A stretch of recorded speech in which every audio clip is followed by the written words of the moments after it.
Hi, I'm Amy Pascal. I'm a student at Full Stack Academy of Code in their remote immersive. And today I'm going to talk to you about user experience design, the process that's used for it. So I'll share my screen.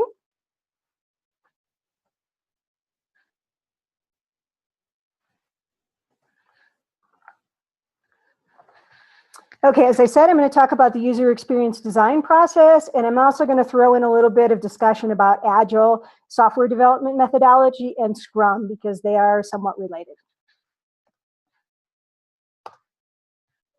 Steve Jobs says, design is not just what it looks like and feels like, design is how it works. In that same vein, Anand Busari came up with a definition for user experience design.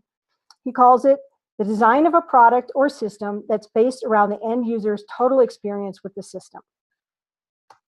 I'm going to give you a little bit of overview of the 5 elements of user experience design, and then I'm going to spend the bulk of the talk discussing the process of creating that design. The first element is user research, talking to your users and finding out what they need and want to do, and also building up some empathy with them so you can understand what their pain points are. The next element, visual design, is the look and feel of the product. Then we have information architecture. That's the method of structuring and organizing information within the product, and that'll include your data models.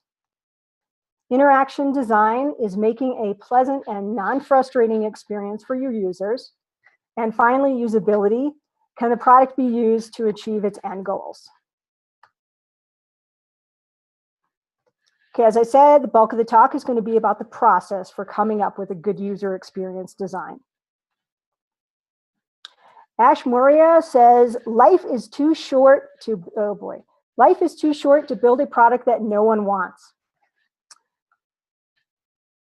So with that in mind, that's sort of the philosophy that's behind the user experience design, is that you want to build the right product. The first phase is user research, talking to your users and finding out who they are.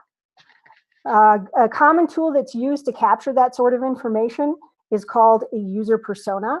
Here's an example of one. It's Reader Resource Manager, describing what the needs of a resource manager. A little bit of discussion about what their background is, what are their motivations, their goals, their concerns. You might use some sliders to quantify some data about specific information, like how important is a certain feature, or maybe how much time do they typically spend on their computer in a given day.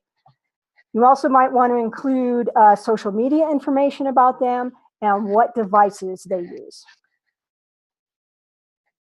The next question in user research is, what do your customers want to do? Again, a common tool is called the user story. And this is, user stories are an aspect of an Agile design methodology.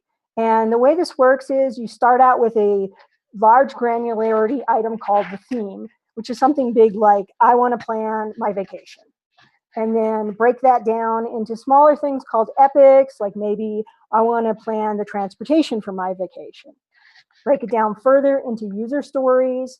Maybe I want to book my flight on the internet. And then that gets broken down into individual tasks, like maybe I want to set my start and my destination. And the reason why this picture shows Post-it notes is that's kind of a common methodology used in Agile, is you'll just come up with a bunch of ideas or all your little notes that you came up with from your research, stick them up at a board, and then start organizing into user stories. And then, what is the epic from this? What is this theme from this? Okay, and finally, now that you know what your customers want to do and who they are, you want to find out how do they want to accomplish those tasks.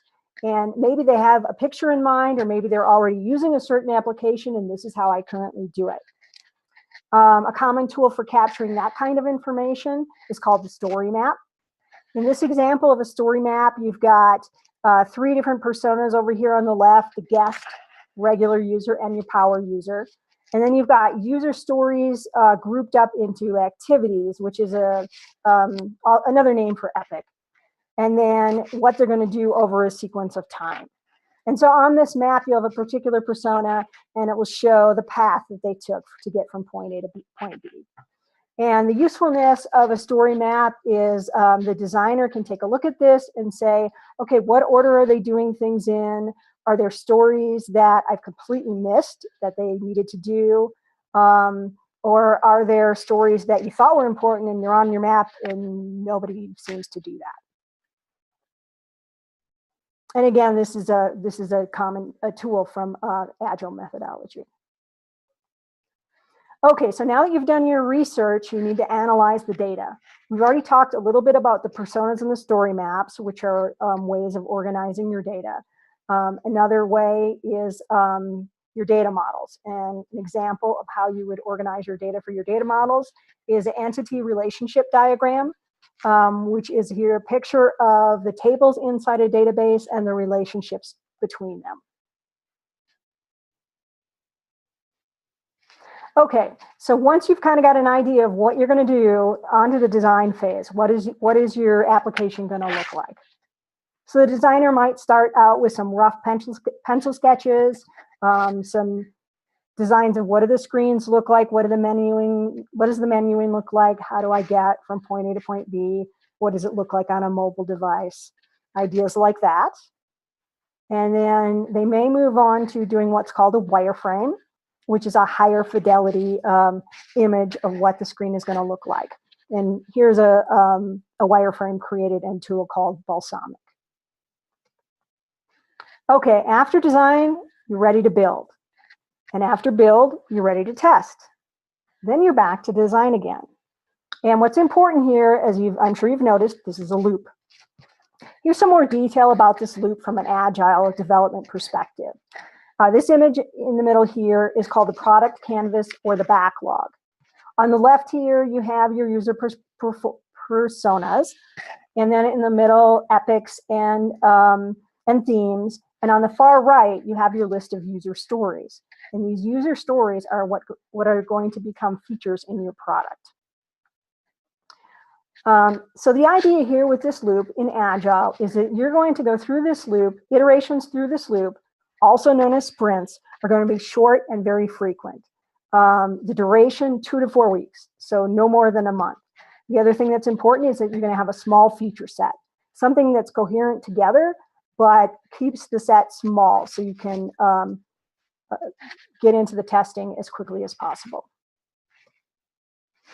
So your engineers will build the application, QA will test it, and you'll come up with what's called a product increment.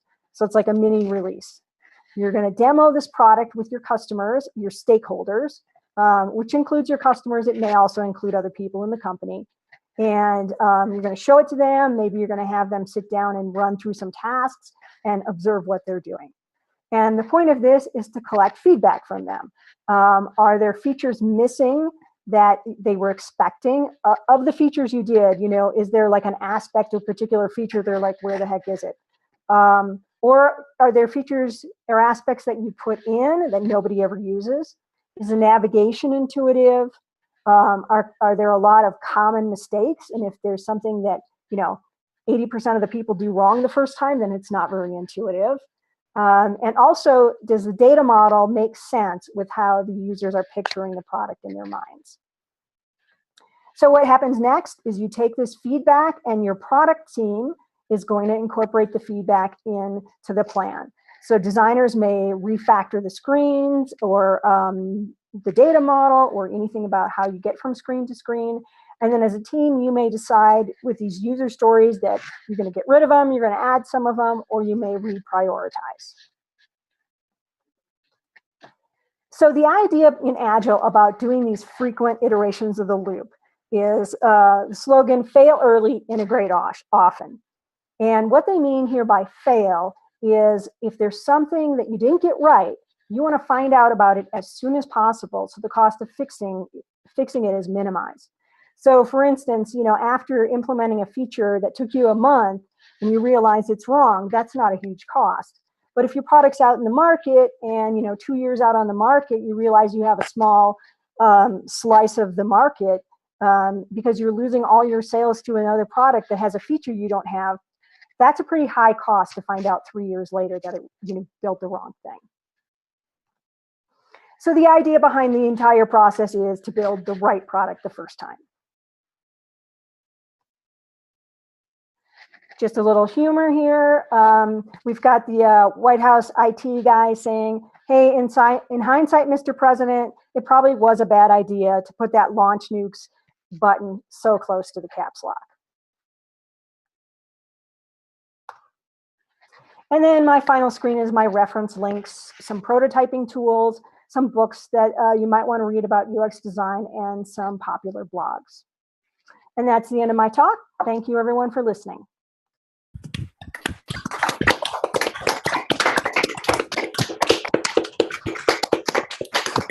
Amy, I'd like to say your slides set a new gold standard for Tech Talks.